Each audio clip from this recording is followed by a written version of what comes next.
So starting the test drive in this Altima here, one thing I can say about the Xtronic CVT, and I've said this before, is it gives this car a much more powerful feeling as opposed to just looking at it on paper.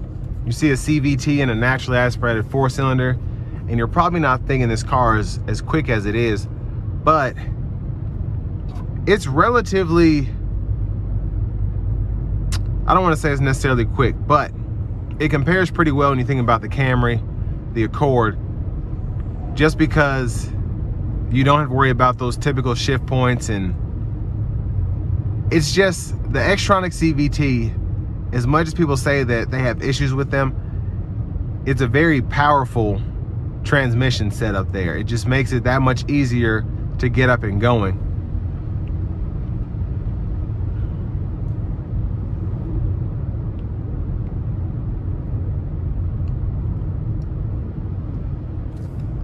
Now, ride quality so far is pretty good. I mean, you have 16-inch steel wheels here, so I'm not necessarily surprised.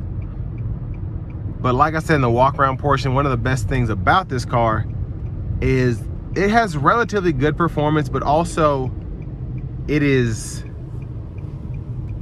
very efficient. 27 miles per gallon city, 39 highway. And no battery, no hybrid system or anything like that. It's just naturally aspirated.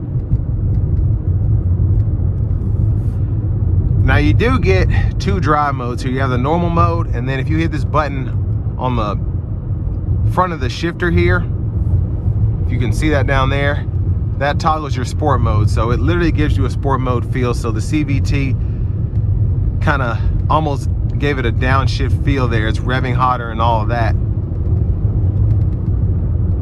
And then you can just take it off and you have a more linear driving experience. It'll still get up and go if you floor it, but it won't be as ready to go as if you keep it in sport mode. Now, obviously, if you do that, you're not going to be seeing that 27 city, 39 highway, but it does make for a more lively driving experience.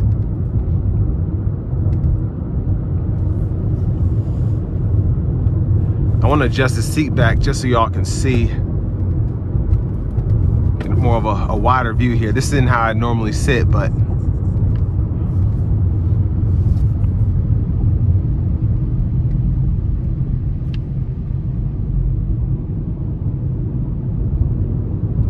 one thing I can say is for this to be a full-size car, the space in here is pretty good. I'm able to move my legs about freely.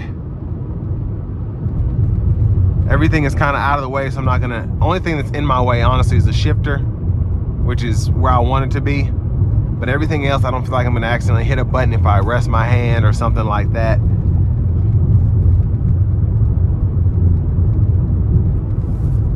That is a bit too far back. Now, the only thing with a manual seat is it is a bit difficult to find that perfect position, but it's doable. And honestly, road noise is decent even on this rougher industrial road. And the only rattle is my plate not being all the way in right there in the windshield. But other than that, I mean, it's very quiet in here, very comfortable. And that's saying a lot with this standard seat here.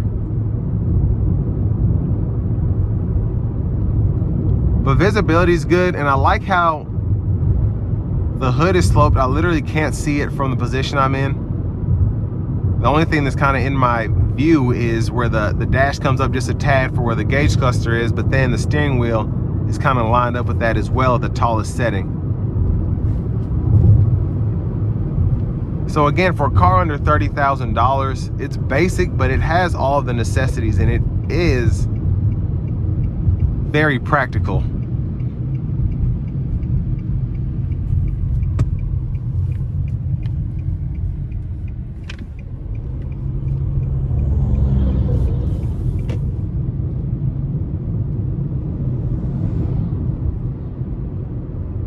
But we're gonna take it on the interstate here in a minute. I'm gonna put it in the sport mode, get ready.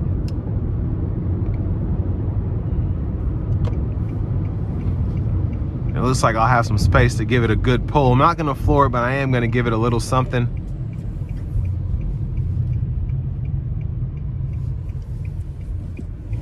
Here we go.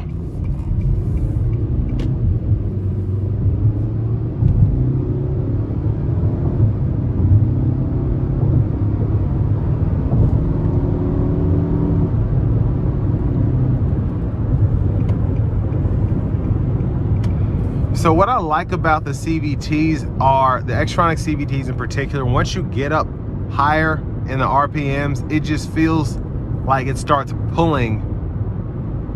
Like getting up to 40 is decent, but then from like 55 to 75 it just feels crazy. It feels like the needle doesn't slow down as it starts to speed up, which is very impressive.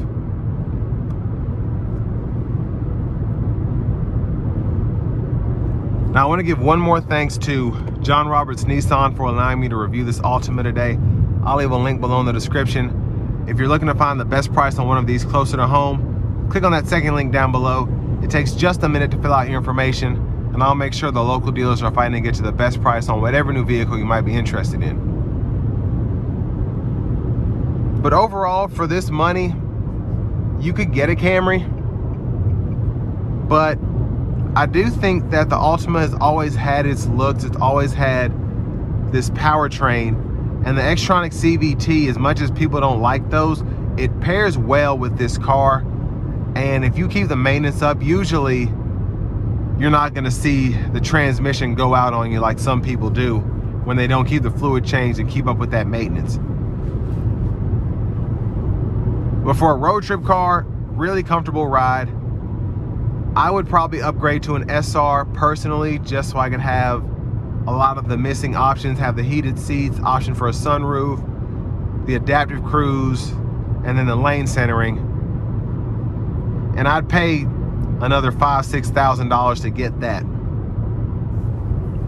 But if you're just wanting to be as cheap as possible, you want to save as much money as possible, this is a good way to go, because you do get everything that you would need, what you expect, having Apple CarPlay, Android Auto, air conditioning, cruise control. Now you don't have some of the newer things, again, like the adaptive cruise or the wireless Apple CarPlay and all of that, but if you don't need it and you're not going to miss it, save that money. Some people don't even like that stuff anyway, so why get it? But all in all, still a solid car. I wish Nissan would drop an Altima EV, just because I think that'd be pretty cool, especially with the performance and all of that. But we'll see if that ever comes about. With all that being said, this will bring me to the end of my review of this 2025 Nissan Altima S.